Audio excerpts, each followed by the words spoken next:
The Vassily Vassilievich Balabanov was an administrator and provincial governor of Imperial Russia. The Vassily Balabanov was the third of 5 children of Vassily Stephanovich Balabanov and Maria Muravskaya. Biography. In 1892 he was married for the first time. In 1894 Vassily graduated from Moscow University and returned to the family estate in Bakhmut. He was noted for being sympathetic to the peasants and helped modernize methods and improve conditions. In 1905 he visited Asiatic Russia, impressed with the vastness and available land for the poor Russian peasants. He went to Moscow with his idea and came back with the backing of the government.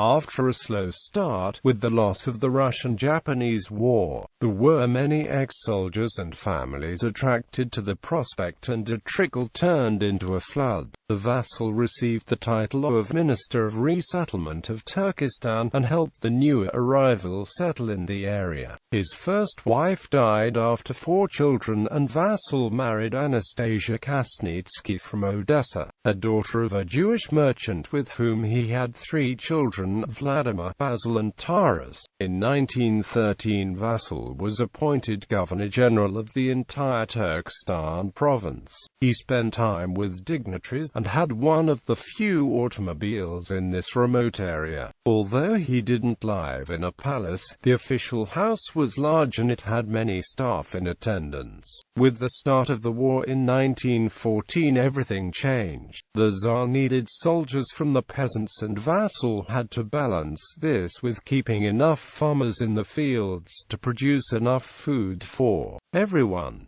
As a result, few staff were available to take care of his offices and home. His wife left and he married a third time to Vera Afanaseva, who had to run the large official residence in Lepsinsk. By 1919 the Russian Revolution reached Turkestan. For many months there was fighting between the Reds and Whites, with one side taking a town only to be taken back a few days later. The vassal spent a great deal of time working with Alexander Dutov and General Semyonov in diplomacy. One time General Dutov sent Vassily to convince General Semyonov to join him in an attack. General Semyonov claimed Vassily was no longer the governor because the government no longer gave support. Semyonov though wrote out appointments to Vassily's 3 sons as lieutenants. The vassal was imprisoned several times by the Reds, narrowly escaping with his life, once being freed by a newly made Red who remembered his helpfulness. Once survived because the man next to him was the one who got shot. Another time the Reds broke into the government house, took all his valuables and destroyed anything else.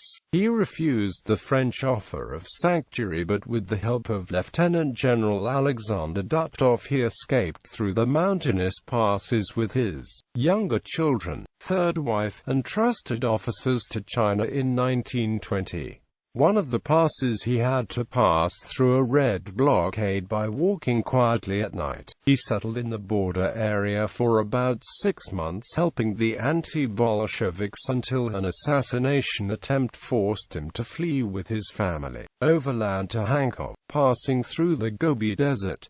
Alexander Dutov, however, was assassinated when he escaped to China. At the time China did not recognize the communist government of Russia, and Vassily, being invited to China by the governor of the nearest province as an equal, was supplied with a small stipend while in China to pay for expenses. When he and his family had arrived in Kharkov after 6 months of hard travel, and he went to the best hotel in the city, he startled the hotel management by his appearance, with dirty furs and ragged clothing. They were almost kicked out of the hotel until Vassily gave proof of his identity. Vassily and his family stayed in Kharkov for 6 years before emigrating to Vancouver, British Columbia, on the Empress of Russia with the help of Western missionaries in Shanghai. He settled with his family, Galina Dubrov and Olga Lapka, and lived in Richmond, and farming, Vancouver and Grand Forks,